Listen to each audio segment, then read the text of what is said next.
Ready ಇಲ್ಲ ಈ ಕಡೆ ಈ ಕಡೆ ಈ ಕಡೆ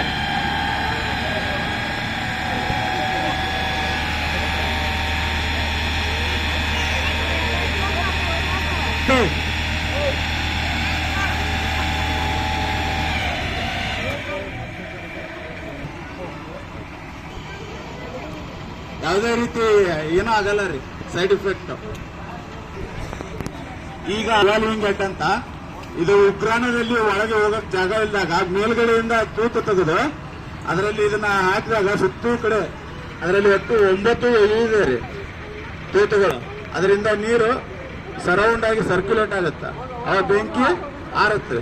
ಈಗ ತಳ ಬಿಡಲ್ಲ ರೀ, ಮ್ಯಾಗಡೆ ತೋರಿಸ್ತಾರ ನೋಡ್ರಿ. ಈಗ ನಿಂತ್ರಿ ಅಲ್ಲ,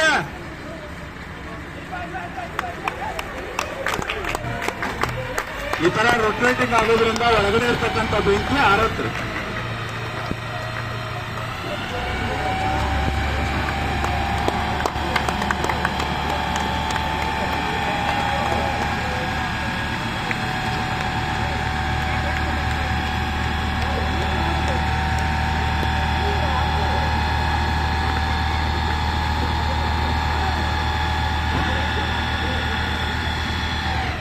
ನೀರಿನ ಕೆಪಾಸಿಟಿ 4500 ಲೀಟರ್ ರೀ. ಇದನ್ನ ನಾವು 5 ನಿಮಿಷದಲ್ಲಿ ತುಂಬ್ಕೊಂತೀವಿ, 5 ನಿಮಿಷದಲ್ಲೇ ನಾವು ಡಿಸ್ಪ್ಯಾಚ್ ಮಾಡ್ತೇವೆ. ಅಷ್ಟು ಪ್ರೆಷರಿಂದ ನಾವು ಇದನ್ನ ಮಾಡ್ಬೋದು. ಆದ್ರೆ 5 ನಿಮಿಷದಲ್ಲಿ ಮಾತ್ರ ನಾವು ಡಿಸ್ಪ್ಯಾಚ್ ಮಾಡೋಕ್ಕಾಗಲ್ಲ. ಯಾಕಂದ್ರೆ 4 ಜನ ಅಥವಾ 5 ಜನ ಹಿಡ್ಕೊಂಡ್ರೆ ನಾವು ನಿಂದ್ರಲ್ಲ ಭೂಮಿ ಮೇಲೆ, ಆಕಾಶದಲ್ಲಿ ತೇಲಾಡ್ತಿರ್ತೇವೆ. ಅದಕ್ಕೋಸ್ಕರ ಅಷ್ಟು ಪ್ರೆಷರ್ನ ನಾವು ಇದನ್ನ ಕೊಡಲ್ಲ. ಈಗ ಕೊಟ್ಟಿದ್ದು ಕೇವಲ 50% ಅಷ್ಟೇ ಕೊಟ್ಟಿರೋದು, ಇನ್ನೂ ಕೊಟ್ಟಿಲ್ಲ ರೀ. ನಾವು ಬರೀ ಕೇವಲ 50 ಪೌಂಡ್ ಪ್ರೆಷರ್ ಕೊಟ್ಟರೆ ಅಷ್ಟು ಹೋಯ್ತ್ರಿ, ಇನ್ನೂ ಇದೆ. ಆಯ್ತು, ಮೇಲ್ಗಡೆ ಮಿಚ್ಚರಿಕೆ ಹಾಕಿಟ್ಟಿರ್ತೀವ್ರಿ ನಾವು. ನಿಮ್ಮನ್ನ ಕೇಳ್ತೀನಿ, ನಾನು ಕೇಳ್ತೀನಿ ಕ್ವಶನ್. Rescue operations correct. ಮತ್ರಿ ಸರ್, ಅಪಾರ್ಟ್ಮೆಂಟ್ನಾಗ ಬೆಂಕಿ ಎತ್ತಿರ್ತಲ್ರಿ, ಲಿಫ್ಟ್ ಏನಾರ ಫೇಲ್ಯೂರ್ ಆಯ್ತಂದ್ರ ಹತ್ತಿ ಹೋಗಿ ಆರ್ಸಕ್. Okay correct. ನೆಕ್ಸ್ಟ್, ಬ್ರಿಡ್ಜ್ ಬಿದ್ದಾಗ ಅದನ್ನ ಸೇತುವೆಯಾಗಿನೂ ಬಳಸ್ತೀವ್ರಿ ನೋಡ್ರಿ, ಅವ್ರನ್ನೂ ಬಳಸ್ತೀವಿ. ವಾಪಸ್ ಸ್ಟ್ರೆಚರ್ ಖಾಲಿ ಆಗಿದ್ದೀವಿ ರೀ, ಎಲ್ಲಾರು ಆಕ್ಸಿಡೆಂಟ್ ಆದಾಗ ಅದನ್ನೇ ಸ್ಟ್ರೆಚರ್ ತರ ಮಾಡ್ಕೊಂಡು ತಗೊಂಡ್ ಹೋಗ್ತೀವ್ರಿ. ಅದು 2 ಇದೆ ರೀ, ಬಿಚ್ಕೊಂಡು ನಾವು 2 ಮಾಡ್ಕೊಂತೀವ್ರಿ. 1 ಇದ್ದದನ್ನ 2 ಮಾಡ್ಕೊಂತೀವಿ. ಅದರಲ್ಲಿ ಆರಾಮ್ 4 ಮಂದಿ ಮಕ್ಕೊಂಡು ಕರ್ಕೊಂಡು ಹೋಗ್ತೀವಿ ಆಕ್ಸಿಡೆಂಟ್ ಆದಾಗ. ಏನಾದ್ರು ಕ್ವಶನ್ಸ್ ರೀ? ಗೃಹ ಇಲಾಖೆ ಅಂಡರ್ ಬರುತ್ತೆ ರೀ. ನಾವು ಒಂಥರ ಪೊಲೀಸು ನಾವು ಚಿಕ್ಕದೊಡ್ಡಪ್ಪನ ಮಕ್ಳು ಇದ್ದಂಗ್ರಿ. ಅವ್ರ ಅಣ್ಣನ ಮಕ್ಕಳು, ನಾವು ತಮ್ಮನ ಮಕ್ಕಳು ರೀ. ಇಬ್ಬರಿಗೂ ಒಂದೇ ಕಾನೂನು, ಒಂದೇ ಇದು. ನಾವು ಅಂಡರ್ ಗೌರ್ಮೆಂಟು, ಹಂಗಾಗಿ ನಮ್ಮ ಒಂದು ಇದು ಫಸ್ಟ್ ನಮ್ಮ ಹುದ್ದೆ ತಗೊಳ್ಳೋದು SSLC ಮೇಲೆ ವಿತ್ ಪರ್ಸೆಂಟೇಜ್. ಅಲ್ಲಿ 5 ತರ ಒಂದು ಸ್ಪೋರ್ಟ್ಸ್ ಇರುತ್ತೆ. ಯಾಕಂದ್ರೆ ಎಲ್ಲ ಮನುಷ್ಯನಿಗೂ ಈಗ ಪೊಲೀಸಲ್ಲಿ ಏನಾಗುತ್ತೆ, ಅವರು ರನ್ನಿಂಗ್ ಅನ್ನ ಚಾಯ್ಸ್ ಮಾಡ್ಕೊಂತಾರೆ. ನಮ್ಮಲ್ಲಿ ರನ್ನಿಂಗ್ ಬೇಕಾಗಿರಲ್ಲ, ವೇಟ್ ಹೊತ್ಕೊಂಡು ಓಡ್ಬೇಕಾಗುತ್ತೆ. ಯಾಕಂದ್ರೆ ಯಾವುದೇ ಮನುಷ್ಯ ಬಿದ್ದಿರ್ತಾನೆ, ಅವ್ನು ತೊಗೊಂಡು ಅವ್ನಿಗೆ ಹೋಗ್ಬೇಕಾಗಿರುತ್ತೆ. ಹಾಗೂ ಮೇಲ್ಗಡೆ ಹತ್ಬೇಕಾಗಿರುತ್ತೆ, ಮೇಲ್ಗಡೆ ಕ್ಯಾಜುಯಾಲಿಟಿ ಇರುತ್ತೆ. ಈಗ ಇದೆಲ್ಲ ಬ್ಲಾಕ್ ಆಗಿ ಇದಾಗ್ಬಿಡುತ್ತೆ, ಬೆಂಕಿ ಆಯ್ತು. ನಾವೀಗ ಅಲ್ಲಿ ಹತ್ಬೇಕಲ್ಲ, ಮೇಲ್ಗಡೆ ಹತ್ಬೇಕಾದ್ರೆ ವೇಟ್ ನಾವು ತೊಗೊಂಡು ಹತ್ತಲೇಬೇಕಲ್ಲ. ಅದಕ್ಕೋಸ್ಕರ ವೇಟ್ ತಗೊಂಡು 20 ಮೀಟರ್ ಹತ್ತಿಸ್ತಾರೆ ಮೇಲೆ.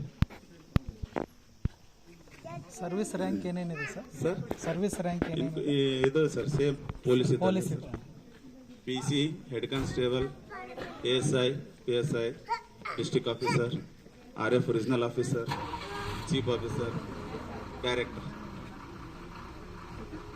ತಗೊಳ್ರಿ ನಮ್ಮನ್ನ ಅಂತೇಳಿ. ನಮ್ಮಲ್ಲಿ ಕೆಲಸಗಳು ಹಗುರವಾಗಿರಲ್ಲ. ಯಾವ ಟೈಮಲ್ಲಿ ಯಾವ ತರ ಏನ್ ಬರುತ್ತೆ ಅಂತ ಹೇಳಕ್ ಬರಲ್ಲ. ಆರ್ಮಿದಾಗೂ ಇರ್ತದಲ್ಲ ಸರ್, ಆರ್ಮಿದಾಗ ಕೆಲಸಗಳು ಹೇಳಕ್ಕಾಗಲ್ಲ, ಯಾವ ತರ ಇರ್ತದೆ ಹೇಳಕ್ಕಾಗಲ್ಲ. ಆದ್ರೂ ನಮ್ಮಲ್ಲಿ ಏನಾಗತ್ತೆ sir, night and day shift ಅಲ್ಲ. ಯಾಕಂದ್ರೆ ಈಗ ಪೊಲೀಸಲ್ಲಿ ಏನಾಗಿದೆ, ಅವರಿಗೆ ಡೇ ಶಿಫ್ಟ್ ಅಷ್ಟೇ. ಯಾವ್ದಾದ್ರು ಸ್ಪೆಷಲ್ ಅಕೇಶನ್ ಅಲ್ಲಿ ಇದೇ ಇರುತ್ತೆ. ನಮ್ಮಲ್ಲಿ ಏನಾಗುತ್ತೆ, ನೈಟ್ನೂ ಮಾಡಲೇಬೇಕಾಗತ್ತೆ ಕಂಪಲ್ಸರಿ. ಈಗ ಈಗ ಇನ್ನೊಂದು ಇದನ್ನ ಮಾಡ್ತಾ ಇದ್ದಾರೆ ಗೌರ್ಮೆಂಟ್ ಇಂದ. ಅದಕ್ಕೆ ಇಷ್ಟು ವರ್ಷ ಅಂತೂ ತಗೊಂಡಿಲ್ಲ. ಇದೇ ಒಂದೇ ಇಲಾಖೆ ಹೆಣ್ಮಕ್ಳು ಇಲ್ಲ ಅಂತ. ಸರ್ ಇದೇನು ತಾಲೂಕು ಲೆವೆಲ್ನಾಗ ಇರ್ತದೆ ನಿಮ್ದು ಆಫೀಸ ಏನು ಎಲ್ಲೆಲ್ಲಿ ಇರ್ತದೆ? ಈಗ ಬಿಲೋ 20 ಕಿಲೋಮೀಟರ್ಸ್ ಒಂದು ಸರೌಂಡ್ ಸರ್, ಡಿಸ್ಟೆನ್ಸ್ ಮೇಲೆ ಹೋಬಳಿ ಆಗ್ಬೋದು, ಒಂದು ಇದಾಗ್ಬೋದು. ಈಗ ಫಸ್ಟ್ ಯಲಬುರ್ಗ ಇದ್ದಿದ್ದಿಲ್ಲ, ಕುಕ್ನೂರ್ ಇತ್ತು, ಹೌದಾ? ಅದು ಹೋಬಳಿ ಫಸ್ಟ್ ಆಯ್ತು, ಯಲಬುರ್ಗಕ್ಕೆ ಇದ್ದಿದ್ದಿಲ್ಲ. ಯಲಬುರ್ಗಕ್ಕೆ ಈಗ ಆಯ್ತು 16ರಲ್ಲಿ. ಹಂಗಾಗಿ ಕೆಲವೊಂದಿಷ್ಟು ಏನು ಬೆಂಕಿಯ ಅನಾಹುತಗಳ ಒಂದು ಪ್ರಮಾಣವನ್ನ ನೋಡಿಕೊಂಡು ಅಲ್ಲೆಲ್ಲಿ ಅಗ್ನಿಶಾಮಕ ಠಾಣೆಗಳನ್ನು ಕೊಡ್ತಾ ಇದ್ದಾರೆ. ಈಗ ಟೋಟಲ್ 286 ಅಗ್ನಿಶಾಮಕ ಠಾಣೆಗಳು ಇದಾವೆ ಕರ್ನಾಟಕದಲ್ಲಿ.